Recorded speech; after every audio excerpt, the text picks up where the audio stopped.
The 1992 Transformers annual for Marvel UK marks the end of a pretty noticeable trajectory for the Generation 1 comics. Coming out in July 1991, this annual came right at the tail end of the Marvel UK comics run, with the book running only until January of the next year. As the Transformers audience got older, so too did we see the Transformers tales take on a darker tone, focusing on themes like the psychological effects of ongoing warfare, the burden of leadership, and the odd bit of body horror. The Marvel comics, especially the UK incarnation, weren't afraid to deliver the nightmare fuel over the years, but by this stage there's a melancholy to the whole affair. This annual's got no fun character bios, no puzzles or quizzes, just two Transformers stories told in their entirety. In fact, if it wasn't for the third story, following the adventures of Combat Colin, making their first appearance in an annual, this would be a very sombre book indeed, especially when you consider the tradition of giving these annuals to children as Christmas gifts. It's just what everyone needs on a Christmas morning, experiencing vicarious existential crises. The book neatly cuts the three stories into chapters and spreads each throughout the book, which is good for me, someone with zero attention span. Okay, let's take a look at this thing, Mine's got a pretty small tear on the spine, but a bit of tape sorts everything out, doesn't it? I'm never going to sell it, you know? Wait a minute, how much is this thing going for? First up is that wonderful cover by Jeff Anderson, a bit more dynamic than I remember their artwork being. No offence to them, this just leans a bit closer into Jeff Senior territory, and that's no bad thing. Look at that detail in Grimlock's mouth after he's had a big gulp of salsa. Opening the book, we've got... Geez, Prime, don't do that. Optimus has slowly made the transition from stoic but friendly leader to full-on depressed dad, and they've captured that sentiment here beautifully. Next page, and even the contents, the editorial, is very matter-of-fact. Boring, even. Usually there's some kind of gag here about ensuring your name is written in the book, but instead we get this line hidden at the bottom claiming the book is someone's sole property. The 90s really were a less forgiving place, weren't they? The first story is in comic form. We kick off the Earth Force saga with The Hunting Party. This entire story is a reprint of the black and white strips that ran in the Marvel UK comic, although clearly they're now in colour. The Decepticon Mayhem Attack Squad are on the hunt, and we've got Octopunch, Needlenose, Stranglehold, the Captain Spinister, and Bloodgeon. Good to see some pretenders getting in on the action. Needlenose isn't too happy though, feeling that they're not cut out for such a life. Soon they're all fighting Autobots, and yep, Needlenose is proving their worst fears correct. They're useless. Holy shit, Spinister just killed Cup. Holy shit, Bludgeon just decapitated Optimus Prime. What's going on? That's Getaway away, and Ratchet's eating rat shit. But it's all too much for Needlenose who scarpers. I must say, I don't mind Simon Colby's art at all. Solid storytelling, nice and dynamic with some good use of solid blacks, and yeah, it's good. Spinister uses a handy Dinobot attack to spur Needlenose into action to save his captain, and it works. The day is saved, or at least Spinister is. It was all just an illusion, a solid light simulated combat session. And there's that, and I can't believe I'm saying this, arsehole Snarler here for a status report. Even though he has his doubts, Spinister says they're all ready to hunt down the renegade Decepticons, Carnivac and Catilla, as well as Springer and his Autobot pals. Whew, that's pretty heavy stuff, isn't it? But there's no respite from the misery of war. If anything, it's about to kick into high gear with this text story, Another Time and Place. A bit of a legendary story here, this one, and one that you can only imagine a maniac would adapt into comic book form. Optimus Prime looks out over Cybertron and he's in a huff because he can't transform anymore. It's a whole thing, a whole soap opera. Trust me, you're better off out of it. Still, due to the introduction of Nucleon, many Transformers are super alive. Some may say more alive than ever before, but what is a Transformer who can't transform? It's as if Optimus was reading the fan mail headed into Hasbro at the time. Anyway, Grimlock's in a very similar situation, as are the majority of the Dinobots. What is a Dinobot if it can't transform? Just a bot, you know? Well, they've gone to where the Nucleon comes from, determined to find a cure for their non-transforming malady.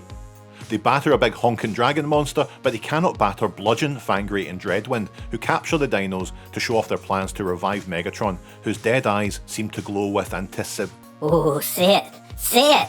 Patience. Woo! Do-do-do-do-do. The Earth Force saga continues as we see Springer duke it out with Carnivac.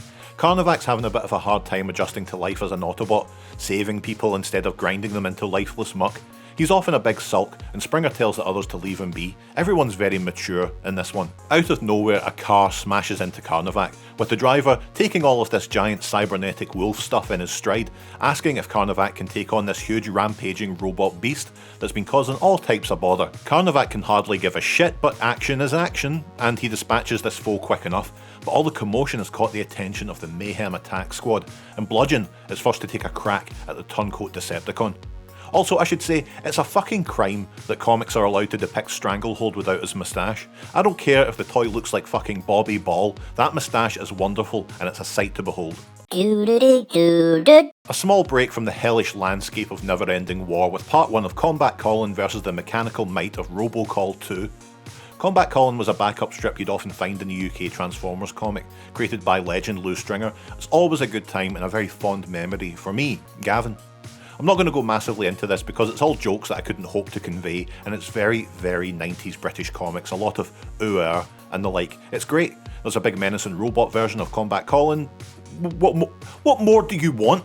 We are right back with the Earth Force saga, and things aren't looking good for Carnivac, are they? The poor sod. Give that boy a bowl of water and a bonio stat. Wait, wasn't he just getting into a fight with Bludgeon?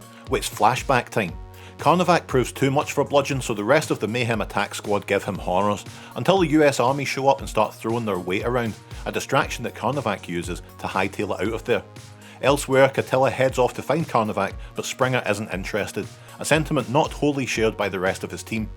The Mayhem Attack Squad have caught up with Carnivac in the meantime, and when he surrenders, popping out of his Pretender shell to avoid Octopunch turning some humans into paste, it looks like it's curtains for Carnivac. We've got part 2 of the Combat Colin strip, and honestly, this is such a good time. I don't know how well it translates to 2024 or other countries, but the 90s vibe of it just gives me so much joy. Oh my god, Semi-Automatic Steve is done for! We're back with Carnivac, as the Decepticons are about to stab the poor lad to bits, but he's saved by some humans who are grateful for his earlier sacrifice.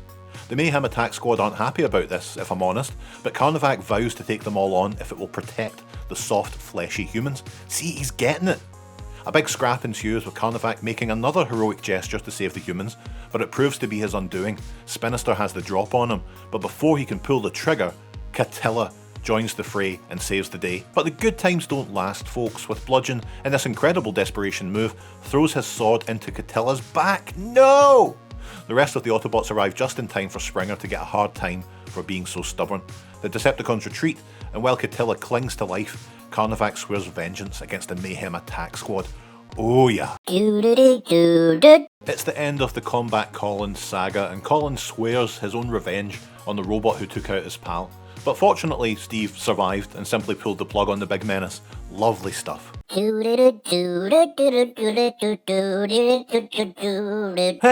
part 2 of Another Time and Place. I'm not going to get into the major specifics here, but Grimlock and the Dinobots find themselves at the mercies of the Decepticons. Look at poor Swoop. The Decepticons have a cult-like obsession with bringing back Megatron through an infusion of Nucleon. Meanwhile, Prowl, Prime, and some others head to Hydrus 4 to look for the Dinobots, now that Prime seems to have snapped out of his huff. Jeez, oh, look at this Megatron. Just incredibly, unnecessarily ghoulish. I love it. There's a lot of fighting, but Grimlock eventually gets his hands on some updated Nucleon and lets him transform back into his T-Rex mode. They take out Bludgeon and his goons before teaming up with Optimus Prime and ripping Megatron in half.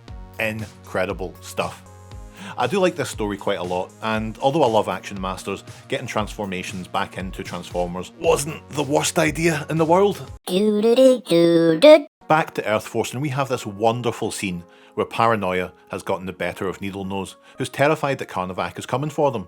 The rest of the Decepticons are pretty annoyed and stop just short of battering him to bits. Heading back to his, shed, Needlenose's worries prove to be justified, as there's an incredibly creepy Carnivac waiting on him. Needlenose cries for help, but his fellow Decepticons assume he's just being his usual paranoid self, leaving him at the mercy of the wolf. And we're right back into the next part. Carnivac gets a rematch against Bludgeon, and yes, this is incredible. Meanwhile, Springer and the Autobots debate on what they should do next. Springer isn't keen on saving Carnivac due to his Decepticon past, but the others are going to do their best to help their new comrade. While the battle rages between Carnivac and Bludgeon, the rest of the Mayhem Attack Squad roll up, and while the Autobots prattle on about Chain of Command, it looks like Carnivac has breathed their last.